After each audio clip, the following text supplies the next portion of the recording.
I'm John Lee O'Kane. I'm the General Manager of the Foyle Fishermens CoOp here in Greencastle. Yeah, well, the co-op here is in existence for the last 30 years, the Foyle Fishermens CoOp, and we now have between 7 and 8 member vessels that land to us on a weekly basis. Could be any day of the week from Sunday to Monday. And what we do here is we provide a service to auction the fish for the boats and try to get the best available price that we can for their catch. We do some other services. We look about pricing oil and different things that the boats might be looking for. But our main task is to get the best price we can for the whitefish that's landed, and it's mainly whitefish that's landed here in Greencastle. We also have some pelagics and a small bit of shellfish, but it's mainly whitefish, so the likes of cod, haddock, monk, megrim, John Dory, ling, skate, that type of fish, whiting. And our boats fish all around the coast, Jim. They send their fish back to Greencastle here, even if they land in Dunmore East in County Waterford or Rossaveel in County Galway. No matter where they land, they'll end up sending their fish back to the co-op here. Sometimes we'll move the fish directly to a customer from the likes of Dunmore East or from Rossaveel or Kellybegs, but a lot of the time we'll take it back here. We weigh, grade, ice the fish, pack it maybe in polystyrene boxes for certain customers in Spain, the likes of Mercadona, who are the biggest supermarket chain in Europe, and we sell them megrims and monkfish, and that's really the function of the co-op. So it's our job to get the best price we can, but it all depends on what the market is like and how much fish is around. It's a commodity that we're dealing with. It's a perishable good that we're dealing with 99% of the time, so it has to move very quickly, and that's really what we do. We'd be in touch with the boats on a daily basis while they're at sea, so we'd know what catch they have on board, what they're likely to have, where they're fishing, and they want to know from myself how the market is, what kind of price we're going to be getting. So it's a business that's driven generally by the market, and the boats try to catch what they can get the best for, but sometimes it's a mixed fishery, for instance off the northwest coast here, so a lot of the time the boats will cast their nets and they won't be too sure exactly what will come up. They'll have an idea, and they'll have a very good idea most of the time, but because it's a mixed fishery they might be getting haddock and whiting and monk and hake, a lot of the time all in the one catch, or megrim, something like that. So communication at this stage is pretty good. We be in touch with them on the computer, so it should either by email, it should be WhatsApp, on the phones. Where in the past, when I would have started here 23 years ago, you used to call up the boats on the radio, either on the VHF or on what we call the big set. So we generally know what they have, and we'll know when they're likely to land, and they will land to suit the market as well. Sometimes they'll land to suit themselves, which isn't always great, but they'll have their own reasons for landing as well at times. So generally speaking, we would have an auction, certainly in the spring and the summer months, we'd have an auction maybe 4 out of the 5 days in the week. And when it comes into this time of the year now, in the winter time, it can be more like 2 or 3. And sometimes there'll be weeks, if the weather's bad, that there might only be 1 auction, or there may even be a week if the weather's really bad where we don't have any fish at all, but that doesn't happen that often. So we ship really all over Europe, but it's mainly, there's a certain species of like megrim and monk and some hake and witches that goes mainly to Spain. Then we have fish like ling, coley or saith, white pollock, that goes to France mostly. And then we have prime fish like black sole and brill and turbot and stuff that we send to either Holland or Belgium. And mostly then the UK, it's mainly haddock and whiting that goes to the UK, and some skates and rays as well. And certainly within Ireland then a mixture of all of them. We send fish into Northern Ireland, to the Republic, to the Dublin fish market, and some of the local buyers of course as well. There'll be some processors. There's 1 or 2 in Greencastle here, and Mallintown and to Derry. The fish that we bring in is nearly all whole fish. We do work with some frozen at sea prawns, which you can put into a freezer and sell in 3 months or 6 months, but we really try and turn it around very quickly. The boats have to pay their bills on a weekly basis or on a monthly basis, so we pay the boats in the kind of the following week, and therefore we have to move the fish very quickly. And that's the best way. You get the best quality, and generally speaking, will hold an auction as a boat lands.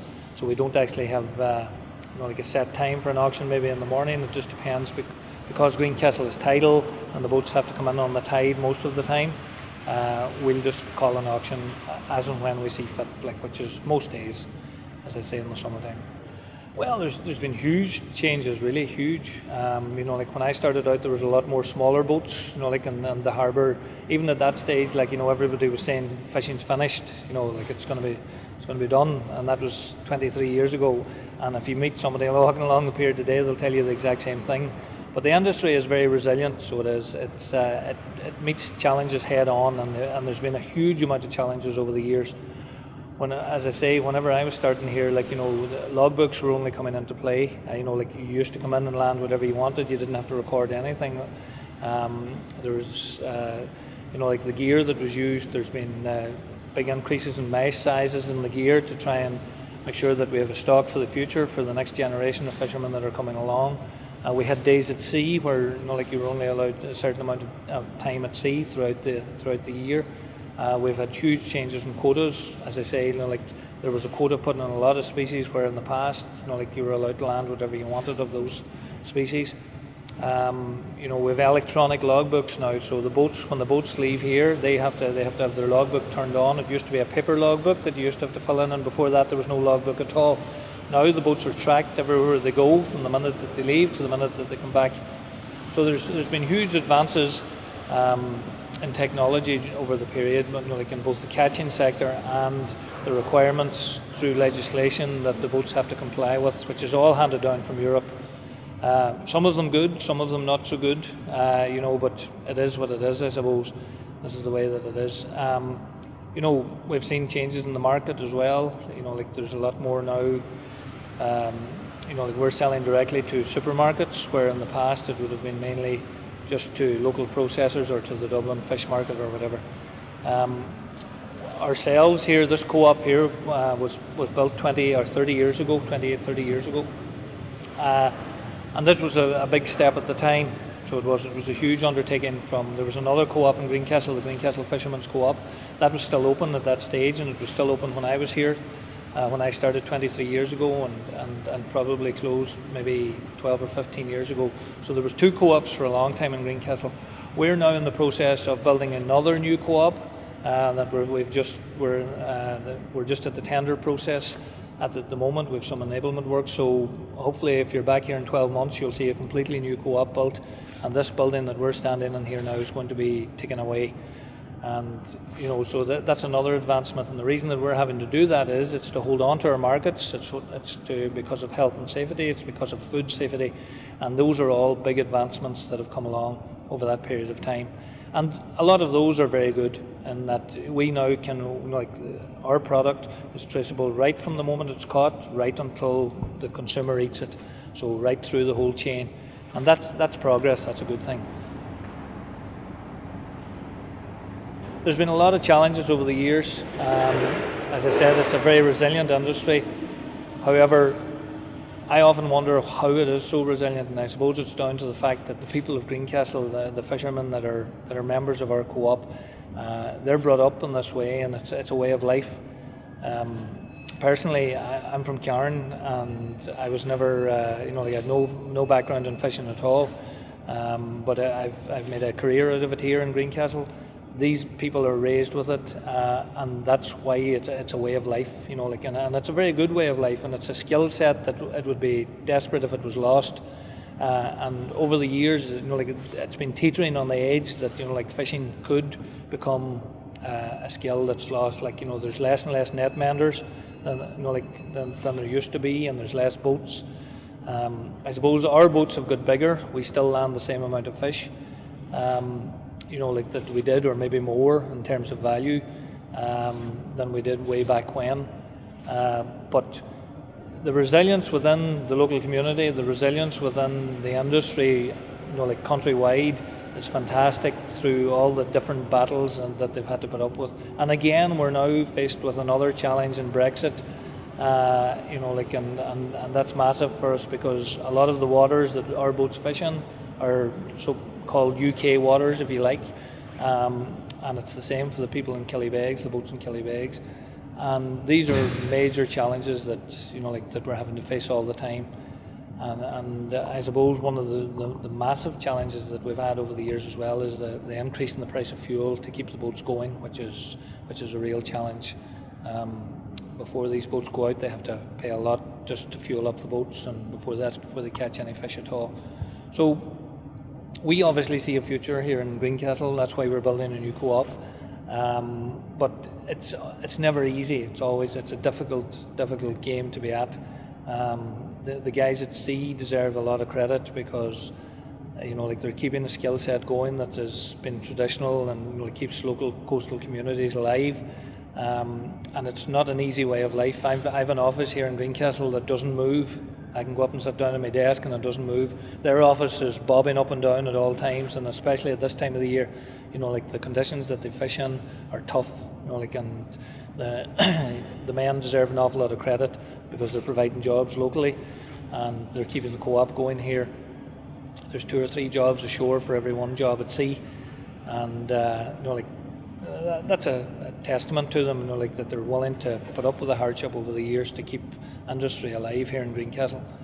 And again, now to see the new investment that they're making again, we do have a bit of state support in that, but we'd like to see the fact that we're advancing the co-op and advancing our markets and improving on all of that. We'd like to see a bit of state support in terms of our harbour here. We have, we have a breakwater that was started here 10 or 12 years ago and hasn't been completed. It's the only project within the state that the state have ever started and not finished in terms of a building project like this. And we'd like to see that finished so that we can see new investment in boats and vessels here in Greencastle, and that they have a safe working environment, that they can come in and tie up their boats and not be worried that they're going to be damaged or in times of bad weather through the winter storms that there's going to be damage to the boats. So that's what we need that from the government, because we're making an investment here in the co-op and in new boats, but we need the infrastructure around us as well, and the council here in Donegal need to step up, and the state need to step up and finish the project that they started. We there's also other things going on here as well that there's great potential for, even with Brexit. And we have the likes of the cruise ships that come into Greencastle. If we had a harbour here that was fit for purpose, and those boats were able to actually tie up along the quay wall instead of having to send in the little shuttle boats that come in, you'd get far more of them. The Derry Port and Harbour Authority tell us that if they were able to tie up in Greencastle here, they would be able to bring 30 cruise liners in next year, and they reckon that they'd double that within a couple of years. And that would all bring more things into Inishowen for the tourists to come here and look about the different the great areas of interest that we have. Should it be Dunree, or should it be Mallinhead, or anywhere else in Inishowen? But we need state support for that, and we need forward thinking. And we haven't had that for a long time, I'm afraid. The recession is supposedly over. We were told that our breakwater would be complete once that was the case. We kept quiet about it for long enough. Unfortunately, the government haven't kept their side of the bargain. At the same time, we're positive with everything that's going on. Brexit says it will have challenges because of the access to waters, and that's very important for us. We have to be able to go to these areas and fish. There would be a major issue for us if all the European fleet was put out of UK waters, which is a possibility if there's a no-deal Brexit. They would have no choice but to go to the west of Ireland, and then that's going to increase the number of boats in that area. It'll be displacement from UK waters into Irish waters, really. And that'll put the stock under pressure as well, and it'll put everything under pressure. It'll put our business under pressure here as well if that happens. So we're hopeful that there will be a deal in Brexit, but as of today, it's a flip of a coin, so you wouldn't know. We have a product that everybody wants, at the same time, it's a healthy fish is a very healthy product. it's a protein source that, you know, like a lot of people are interested in. It's very tasty. Like, you know, in the past, you know, like people in Ireland were thrilled with us that you only had fish on a Friday and it was nearly like a penance. Well, that's not the case any longer. Like, you know, there's good sale for fish in Ireland now, not as much as we like, and not as much Irish fish as we'd like. There's a huge amount imported, believe it or not, that comes in from all over Europe as well. And we're exporting more than we'd like. We'd like to be selling more fish within Ireland, but that's really down to price and down to, you know, what the consumer wants. Like, you know, but listen, there's a positive story to tell as well. Like, we have a product that people will want, and they'll want it into the future. It's just if we are able to catch it, if we have the ability to catch it. We're very interested here in in sustainability. Like, you know, like we're building for the future. We need, you know, like the men that are members of this co-op and have been over the last 30 years, they have sons that are coming on and family that are coming on and are taking over their vessels and their boats and working with them. And, you know, like they're interested in a sustainable stock that builds for the future. They don't want to, you know, like it was maybe way back, you know, plunder any stock or anything like that at all. It's the opposite. We realise that we have something that people want, and we have to look after it.